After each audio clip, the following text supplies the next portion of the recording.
একটা ডিজাইনারের সবচাইতে বড় যে ক্রিয়েটিভিটি সেটা হচ্ছে ডিজাইনের আইডিয়া।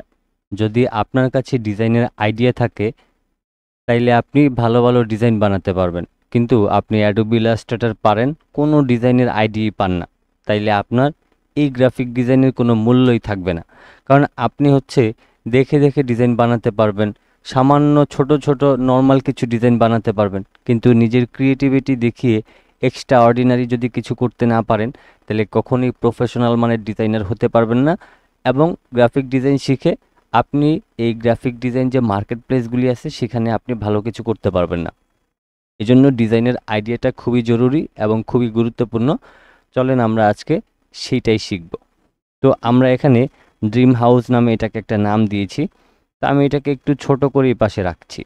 আরেকটা ব্যাপার হচ্ছে এই যে এখানে যে ডিজাইনটা আমি করলাম, এই ডিজাইনটা হচ্ছে আপনি স্টক মার্কেটেও কিন্তু সেল করতে পারবেন এবং এই একটা ডিজাইনের আইডিয়া থেকে আপনি অসংখ্য ডিজাইনের আইডিয়া পাবেন।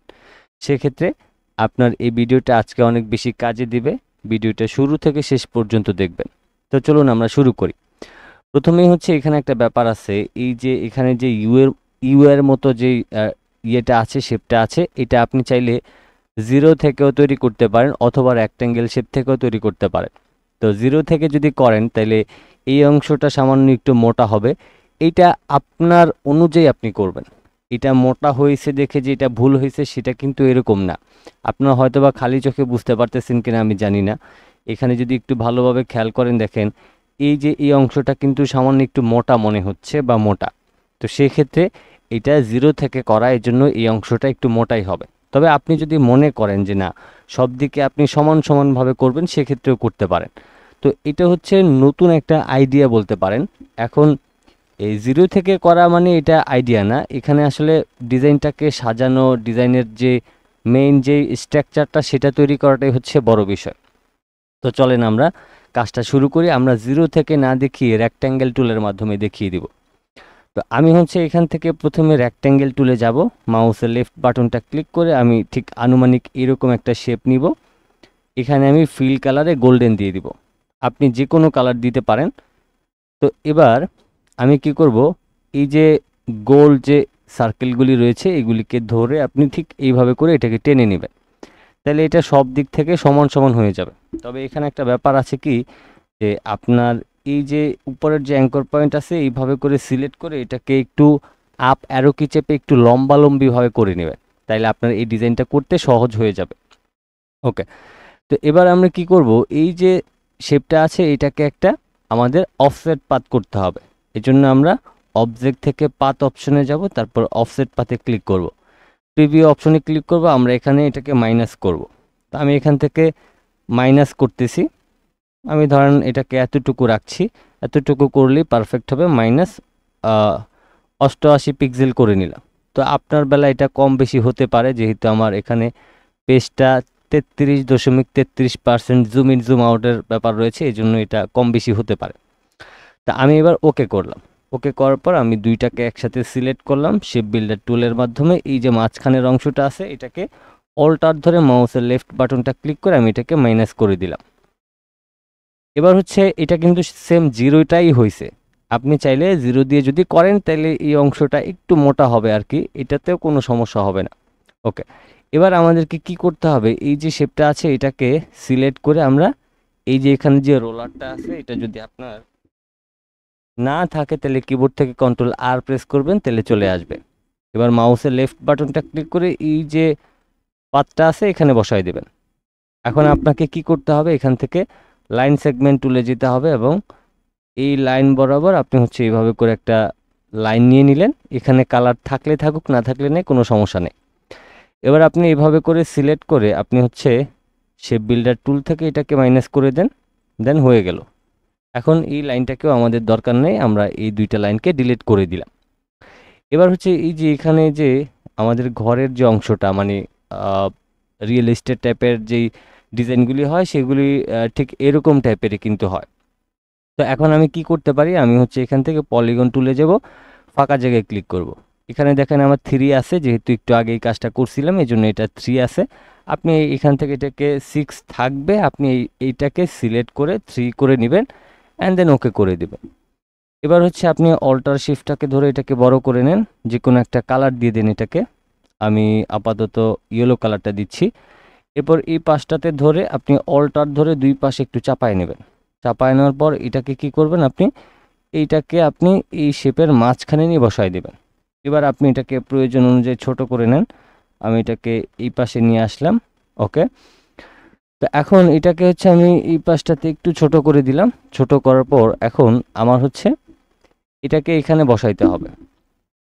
তো আমি হচ্ছে এটাকে এইখানে বসায় নিলেই কিন্তু আমাদের হয়ে যাবে।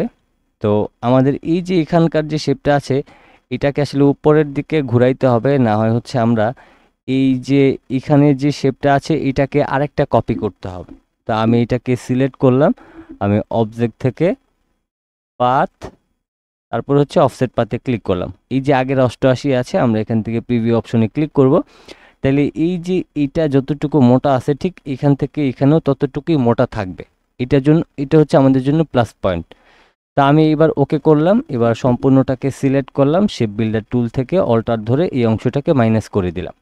ওকে, এবার আমাদের কাজ হচ্ছে গিয়ে এখান থেকে যে লাইন সেগমেন্ট টুলটা রয়েছে, এই অ্যাঙ্কর পয়েন্ট থেকে শিফটটাকে ধরে এখানে একটা লাইন নেওয়া এবং এখান থেকে এখানে একটা লাইন নেওয়া। এবার আমরা সবটাকে সিলেক্ট করব এবং এই যে অংশটা আছে এটাকে আমরা অল্টার ধরে মাউসের লেফট বাটনটা ক্লিক করে মাইনাস করে দেব। তাইলে আমাদের এই কাজটাও হয়ে যাবে। ওকে, এবার এখানে যে ছোট ছোট যে অংশগুলি থাকবে এগুলিকে আপনি সিলেক্ট করে ডিলিট করে দেন, কোনো সমস্যা নেই। এবার এটাতে আপনার যে নির্দিষ্ট কালারটা ব্যবহার করেছিলেন সেই কালারটা আপনি এখানে সেট করে দিতে পারেন। ওকে, তো এবার হচ্ছে আমরা এই দুইটাকে হচ্ছে শেপ বিল্ডার টুলের মাধ্যমে এখান থেকে অ্যাডজাস্ট করে দিব। আর এখানে আরেকটা কাজ করতে পারি, এটাকে সামান্য একটু উপরের দিকে তুলে দিয়ে আমরা শেপ বিল্ডার টুল থেকে এটাকে অ্যাডজাস্ট করে নিব এভাবে করে। ওকে, তো আমাদের এটা কিন্তু হয়ে গেল। এখন এখানে দেখেন এই যে এটা কিন্তু রাউন্ড একটু কম। এটা এটা কিন্তু আপনি চাইলে কম বেশি আপনার মতো করে আপনি করতেই পারেন। যেমন এই যে এটা আছে, আপনি এটাকে সুন্দর করে ডাউন অ্যারো কি চেপে আপনি নিচের দিকে নামাই দেন। নিচের দিকে নামাই দিলে কিন্তু আপনার হয়ে যাবে। ওকে, তো দেখেন এই যে আমাদের এইটা এবং এটা একই কিন্তু বিষয়। তা আমি এটাকে আরেকটু উপরের দিকে তুলে দিই, বেশি ছোট হয়ে যায় এটা, আমি এতটুকু তুলে দিলাম। ওকে, তো এবার আমি এটাকে আবারও জয়েন করে নিই, যেহেতু আমি কন্ট্রোল জেড দিয়েছিলাম, জয়েন করে নিলাম, হয়ে গেল। এখন এই যে উপরের অংশটাকে আমাদের রাউন্ড করা ছিল, আমরা হচ্ছে এইটাকে এবং এটাকে ডিরেক্ট সিলেকশন টুলের মাধ্যমে সিলেক্ট করে সামান্য একটু রাউন্ড করে নিব। আর এই পাশের যে অংশগুলি আছে এগুলি যদি আপনি রাউন্ড করতে চান সেক্ষেত্রে করতে পারবেন, না করলেও কোনো সমস্যা নেই, এটা আপনার সুন্দরের উপর ডিপেন্ড করবে। তো এই তো মোটামুটি এখন আমাদের ডিজাইনের যে মেইন অংশটা ছিল সেটা কিন্তু তৈরি হয়ে গেছে। এখন এই যে ভিতরের এই দিকে যে আমরা শেপটা তৈরি করলাম, এটা তৈরি করতে হবে। এই জন্য আমরা হচ্ছে রেক্টেঙ্গেল টুলে গেলাম, আমরা একদম মাঝখান থেকে অল্টার এবং শিফটটাকে ধরে এরকম একটা শেপ নিয়ে আমরা এই কালারটা দিয়ে দিচ্ছি।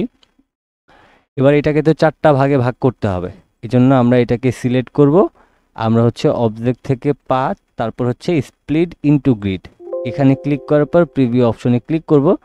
এখানে রোতে নিব হচ্ছে 2 এবং কলামে নিব হচ্ছে 2। এবার এই যে গোটার আছে এখানে হচ্ছে আমরা প্রয়োজন অনুযায়ী এটার গ্যাপটা বাড়াই দেবো। আমি এখানে 6 নিলাম এবং এই পাশেরটাতেও আমাদের 6 নিয়ে ওকে করে দিলেই আমাদের এই অংশটাও তৈরি হয়ে যাবে। এখন আমাদের ডিজাইন কিন্তু তৈরি হয়ে গেছে। আমরা যদি এখান থেকে যে ড্রিম হাউস কথাটা লিখে নিই তাইলে কিন্তু আমাদের ডিজাইনটা কমপ্লিট। তা আমরা সেই কাজটাকে করে নিই। আমি বড় হাতের দিয়ে দিই, দেখতে ভালো লাগবে। ওকে, তো আমি ড্রিম কথাটা লিখে নিলাম, এটাকে একটু ছোট করে নিয়ে আমি এটাকে মাঝখানে বসাই দিব। কালারটা চেঞ্জ করে দিই, আমি এটার মধ্যে হচ্ছে গোল্ডেন কালারটা দিয়ে দিচ্ছি। আর এখানে একটা ব্যাপার হচ্ছে, ডিজাইনের মধ্যে আপনি যত কম কালার দিয়ে ডিজাইনকে আকর্ষণীয় করতে পারবেন ততই কিন্তু ভালো। হাজার হাজার কালার দিয়ে ডিজাইন করলেই যে ভালো হয় এরকম কিন্তু না। আমি এখান থেকে হাউস কথাটা লিখে নিলাম, তারপর এটাকে একটু ছোট করে নিব। যেহেতু এটা একটু ছোট করতে হবে হাউস কথাটা, আমি একটু ছোট করে দিলাম এবং এই কালারটা এখানে দিয়ে দিলাম। এবার হচ্ছে আমাদের এই যে এই শেপটা আছে এটাকে অ্যালাইনমেন্ট কিন্তু করতে হবে। আপনি যদি অ্যালাইন ঠিকঠাক না রাখেন তাহলে কিন্তু ডিজাইন সুন্দর হবে না। তা আমার উপরের শেপটা ঠিক আছে, এটাকে আমরা রাইট বাটন ক্লিক করে ক্রিয়েট আউটলাইন করব। তারপরে এটাকে সামান্য একটু ডানে বামে যেদিকে যায় সেদিকে সরাই দিলাম। এটাকেও আমি ক্রিয়েট আউটলাইন করব। ফন্টকে যদি কখনো অ্যালাইনমেন্ট করতে চান অবশ্যই ক্রিয়েট আউটলাইন করেই করতে হবে। যদি আপনি ক্রিয়েট আউটলাইন করে ফন্টকে অ্যালাইনমেন্ট না করেন তাহলে প্রপারলি কিন্তু অ্যালাইনটা হবে না। এক্ষেত্রে অবশ্যই বিষয়টা মাথায় রাখবেন। আচ্ছা, এখন দেখেন আমাদের ডিজাইনটা দেখতে কিন্তু অনেকটাই সুন্দর লাগতেছে। এখন বিষয়টা হচ্ছে যে এই যে আমরা ডিজাইনটা যে এখানে তৈরি যে করলাম, হ্যাঁ, এই ডিজাইনটা আমরা তৈরি করার পর আমরা এইটা থেকে আমরা নিজেরা আরও অসংখ্য ডিজাইন আমরা কিন্তু এখান থেকে আইডিয়া করতে পারি। যেমন ধরেন আমি এখানে অনেক কিছু আরও অ্যাড করতে পারি। আমি এখান থেকে রেক্টেঙ্গেল টুলে গেলাম, এখানে একটা শেপ আমি অ্যাড করে দিলাম এরকম টাইপের। এই যে ঘরের মধ্যে আপনার বা রিয়েল এস্টেট যে ডিজাইনগুলি আছে সেগুলির মধ্যে দেখবেন উপরে এরকম একটা অংশ থাকে, এই অংশগুলি আপনি অ্যাড করতে পারেন।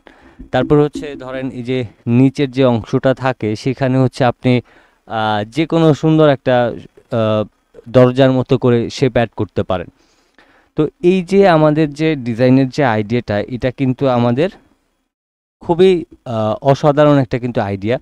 তো ডিজাইন যদি আপনি আসলে আইডিয়া করে করতে না পারেন তাইলে আপনার গ্রাফিক ডিজাইন শিখে কোনো লাভ হবে না। কারণ আপনি আমার ডিজাইনটা দেখতেছেন, কপি করতেছেন, এটা হয়তো বা আপনি শেখা পারপাস করতেছেন, কিন্তু আপনি যখন শিখতে শিখতে সব কিছু শিখে যাবেন, শেখার পর আপনাকে কিন্তু নিজে থেকে ডিজাইন তৈরি করা জানতে হবে।